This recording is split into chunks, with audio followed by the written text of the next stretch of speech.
Much of the world is more democratic today than when the National Endowment for Democracy was established in 1983.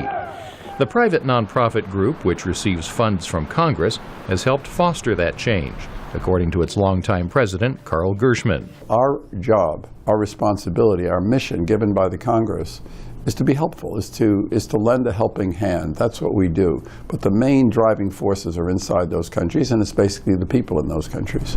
The NED is one of several affiliated pro-democracy groups marking their third decade.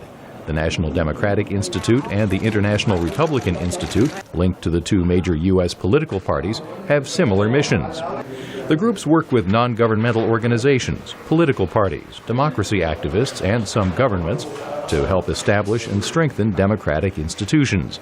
The NED does so by providing grants to those groups, while the party-backed groups are field-based, operating their own offices in the countries, says National Democratic Institute President Ken Wallach. In most all of those countries, we work with the ruling party, the opposition party, we work with the government, we work with civil society.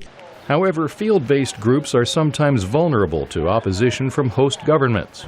The Republican IRI and Democratic NDI left Russia last year under pressure from President Vladimir Putin's government. Melinda Herring, a former NDI program officer in Azerbaijan and now with the Foreign Policy Research Institute, says field-based democratic aid should only be used in partly free countries. When you're in a place like Kazakhstan or Uzbekistan or Azerbaijan or even Russia, you have to pay the piper.